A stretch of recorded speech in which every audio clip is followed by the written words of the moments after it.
సాతాను తంత్రములలో భాగంగా ఈరోజు మనం అపోస్తుడైన పౌలు చెప్పినట్లుగా క్రైస్తవులైన మన అందరము కూడా సాతాను తంత్రములను ఎరుగని వారముగా మనం ఉండాలి.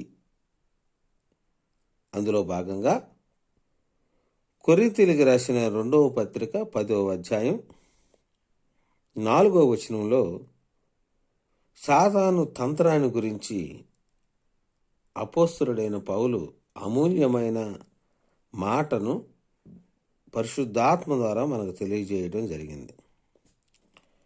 ఏమంటున్నాడంటే ఆయన ఆత్మ సంబంధంగా మాట్లాడుతూ అందులో ఒక బలమైన మాట సాతాను తంత్రాన్ని గురించి తెలియజేశాడు. మా యుద్ధోపకరణములు శరీర సంబంధమైనవి కావు, కానీ దేవుని ఎదుట దుర్గములను పడద్రోయజాలినంత బలము గలవై ఉన్నవి.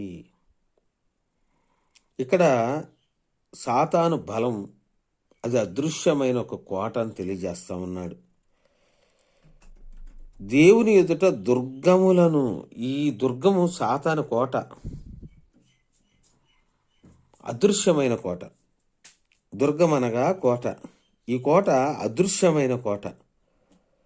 కోటలో సాతాను తంత్రములు యుద్ధ సామాగ్రిగా ఉన్నవి. ఇది గ్రహించాలి మనం అందరం కూడా. ఆ యుద్ధ సామాగ్రి కూడా అదృశ్యమైనవే.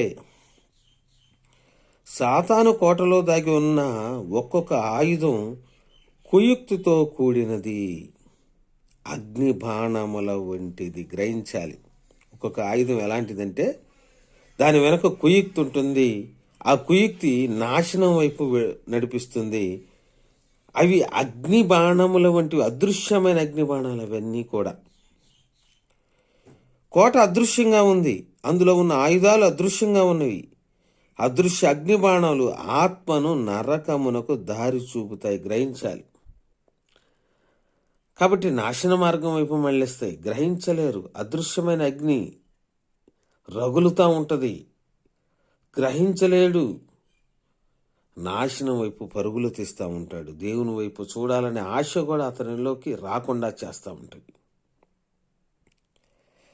సాతాను దుర్గములు కుటుంబంలో ఉండవచ్చు, స్నేహితుల్లో ఉండవచ్చు, బంధువులలో ఉండవచ్చు, పరిచయస్తుల్లో ఉండవచ్చు, గర్భాన పుట్టిన వారిలో ఉండవచ్చు. ఏ విధమైన సంబంధం లేని వారి ద్వారా కూడా దుర్గముగా మారి శోధన కలుగవచ్చును.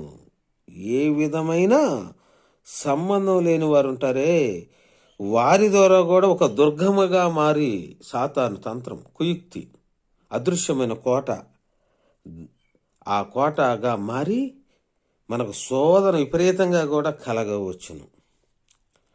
కాబట్టి మనం ఎలా ఉండాలంటే విశ్వాసమును డాలు పట్టుకొనుడే, దానితో మీరు దుష్టుని అగ్ని బాణములన్నిటినీ ఆర్పుటకు శక్తిమంతులవుదురు.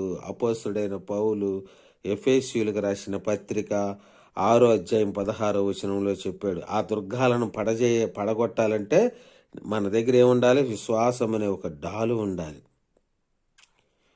కాబట్టి ఆ డాలు అదృశ్యమైన యుద్ధోపకరణం మన చేతిలో. ఆ డాలు యుద్ధోపకరణం మనకు అదృశ్యమైనది. అదృశ్యమైన దుష్టుని అగ్ని బాణాలను ఆర్పటానికి అదృశ్యమైన డాలు అది మనకి విశ్వాసం. సర్వాంగ కవచం, వాక్యం అనే సర్వాంగ కవచాన్ని కూడా ధరించుకోవాలి. అదృశ్యమైన అగ్ని బాణాలు మనకి ఏమీ హాని చేయకుండా, మన మనసును చెడగొట్టకుండా, మన మనసులను తప్పుదోవ పట్టకుండా మనల్ని మనం కాపాడుకోవటానికి వాక్యం అనే సర్వాంగ కవచం, వాక్యం అనే శిరస్త్రాణం మనం ధరించుకోవాలి. ఇవన్నీ అదృశ్యమైన యుద్ధోపకరణాలు మనకి. గ్రహించండి. కాబట్టి ఆ అదృశ్యమైన యుద్ధోపకరణాలు మనం ధరించుకుంటున్నామంటే దాని వెనక మనకి బలమైన విశ్వాసం ఉండాలి. దుష్టుని దుర్గములను పడద్రోయగలిగిన బలమైన ఆయుధం దేవుని ఎదుట మన విశ్వాసమే అని మీరు గ్రహించాలని తెలియజేస్తూ ఈ నా మాటలు ముగిస్తా ఉన్నాను.